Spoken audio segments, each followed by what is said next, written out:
என்னம்மா பண்ணின்னு இருக்கம்மா? ரிப்பன் பகடை செய்யலான்னுக்கிறேம்மா.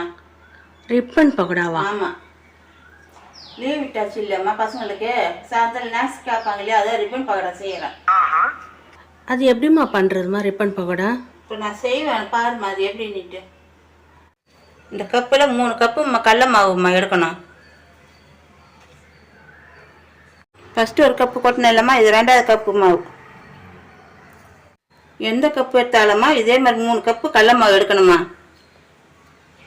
எந்த கப்பு எடுத்தாலும் 3 கப்பு கடல மாவாம்மா? ஆமாம் ஆமாம்.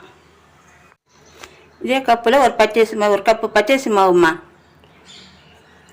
3 கப்பு கடல மாவு, 1 கப்பு அரிசி மாவாம்மா? ஆமாம் ஆமாம். பச்சரிசியா புழுங்கல? பச்சரிசி தான் போடணும். பச்சரிசி மாவு. ஆமாம். கொஞ்சம் சீரகம் போடணுமா, கொஞ்சம் பெருங்காயம் போடணுமா, உப்பு போடணுமா, 2 டீஸ்பூன் மிளகாத்தூளுமா, சின்ன கப்பில் வெண்ணெய்மா. இது நல்லா மிக்ஸ் பண்ணி பிசிடணும். அப்புறமா தண்ணி ஊற்றணும். அது ஏம்மா ரிப்பன் பகோடான்னு சொல்கிறாங்கம்மா? காலையில என்ன விளையாட்டு காட்டுறாங்க, எப்படி எல்லாம் சோதிக்கிறாங்க. பொழுது விடிய விட மாட்டேங்கிறாங்களே ஐயா. ஒன்று தெரிஞ்சு போச்சுடா, இந்த பிரபஞ்சத்துல உங்க மத்தியில இந்த உசுரை காப்பாத்துறது ரொம்ப சிரமம். கொஞ்சம் கொஞ்சமாக தண்ணி ஊற்றி பிசிடணும்மா. ஏம்மா ஒரே மட்டும் தண்ணி ஊற்றக்கூடாதா? தண்ணி ஆகிப்போடும். கொஞ்சம் கொஞ்சமாக தண்ணி ஊற்றி தான் பிசையணும்.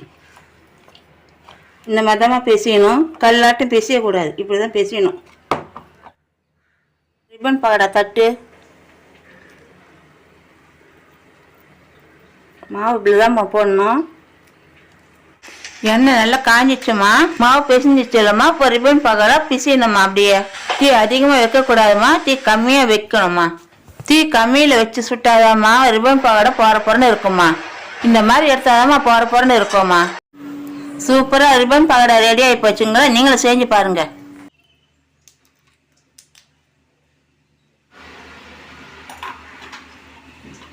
சூப்பராக இருக்குதுமா, நீங்களும் செஞ்சு பாருங்க.